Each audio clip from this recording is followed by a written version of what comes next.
Blink, and the world is different.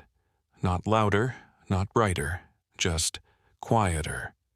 Listen closely.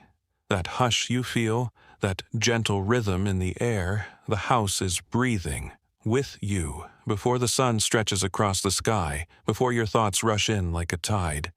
There's this moment. Stillness. Not emptiness, but presence. You're standing on the edge of something ancient, something born of timber and silence. A space shaped not just to shelter, but to awaken.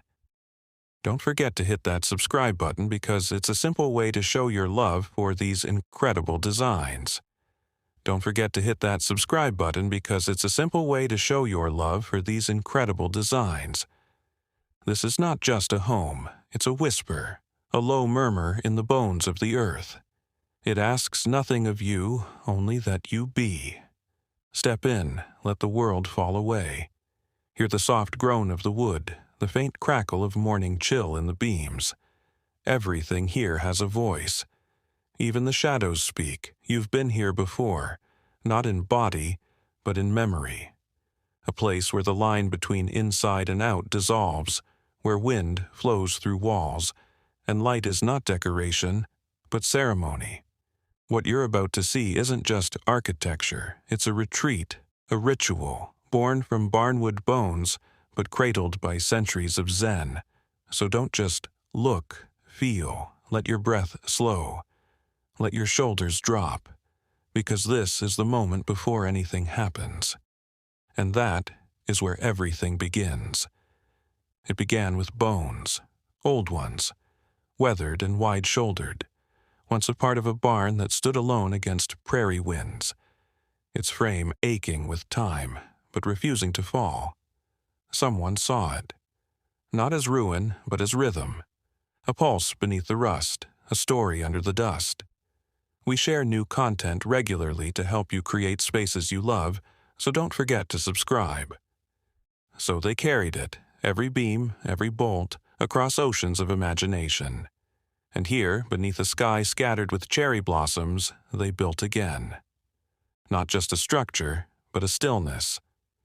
We share new content regularly to help you create spaces you love, so don't forget to subscribe. Now the cedar is charred, not cracked. The steel doesn't corrode, it reflects, and the stones beneath your feet whisper, soft and rounded, like river-washed thoughts. Touch the siding. It's rough like memory. Brush your fingertips across the steel, cool, clean, unyielding, yet softened by morning mist. This place was never meant to impress. It was meant to receive, to catch light like a bowl, to hold quiet the way others hold sound. And that barn, that rough-hewn shelter of work and weather, it has become something else, a space that honors its past without clinging to it. A place where the sacred doesn't announce itself, but lingers, like smoke, faint but everywhere. This is not reinvention, it is remembering what wood can be, what walls can mean, what a home can hold if you let it. Stay with me, and I'll open every silent door, one by one.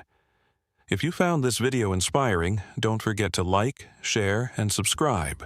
Your support means to me, and it helps keep the design ideas coming your way. There's a space here that isn't really a room. It's not framed by beams or filled with things. It's the space between, the place where nothing happens, and yet everything begins. If you found this video inspiring, don't forget to like, share, and subscribe. Your support means to me, and it helps keep the design ideas coming your way. The Japanese call it ema, not emptiness, but interval, a hush between heartbeats, a pause between thoughts. Walk the ngewa, this slender wooden path that traces the house like a breath, neither inside nor out, just present. Wind stirs a chime. Shoji screens whisper open, and suddenly the walls vanish. In their place, rice fields stretching into the morning light, quiet as prayer. No clutter, no crowding, only space, only sky.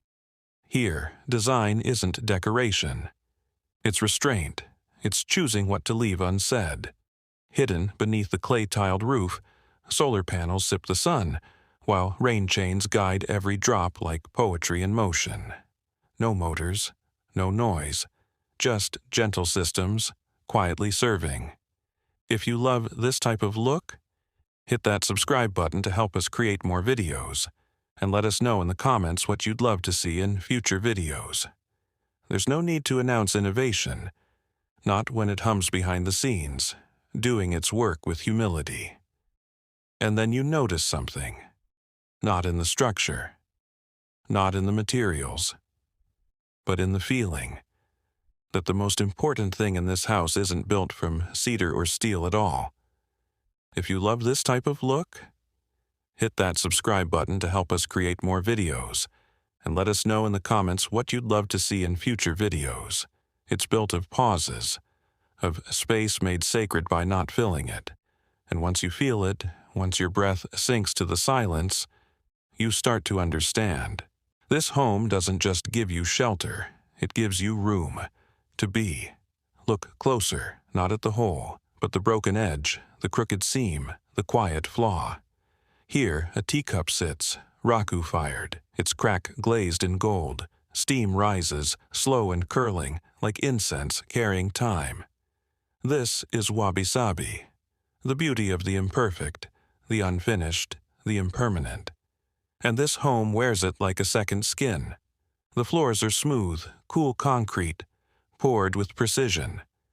But beside them stands a cedar post, its grain twisted with age, one stubborn knot like a thumbprint. It's not a flaw, it's a signature. Above, the tea-room loft hovers like a thought held mid-sentence. Tatami mats breathe beneath bare feet, woven tight with the clean, woodsy scent of hinoki. Time feels different here, not faster, just softer. From that height, you see it all, the double-height great hall below, the way shadows gather like old friends, the stillness that clings to the air after rain, and then it begins. A soft patter. Rain slides down the eaves, slipping into a carved stone basin. It doesn't splash, it sings. A sound you don't just hear, you feel. It's an invitation. Not to do, but to be still. To sit beside imperfection and call it home. Because every crack has held light. Every echo began as a voice. And every scar, every echo is an invitation to belong. In a world that's always chasing newness, this house reminds you, what's worn is wise, what's weathered is worthy, and what's truly beautiful is never good. Time moves here, but never in a straight line. It drifts like maple leaves in autumn, slipping through the open barn doors and landing without sound. One moment, the house holds golden light. The next, snow folds itself across the world, and silence settles in, but the home does not resist. It receives. Walls vanish when the breeze is warm. Shoji panels slide aside, glass retracts, corners blur. Summer steps in barefoot. And when the cold arrives, heat rises from beneath, quiet and steady, a warmth drawn not from flame, but from deep within the earth itself. This house listens to the seasons. It bends, it breathes, not to control nature, but to welcome it. At night, the world doesn't disappear. It just glows differently. Fireflies blink just beyond the Fusuma panels, their light caught in gold thread patterns. A kind of quiet theater just for you. Even in stillness, there's movement. Even in shadow, there's invitation. Here, the air holds more than temperature. It holds memory. Each season layering itself over the last, like rings in a tree. You feel it when the wind shifts. You see it in the way the light leans across the floor.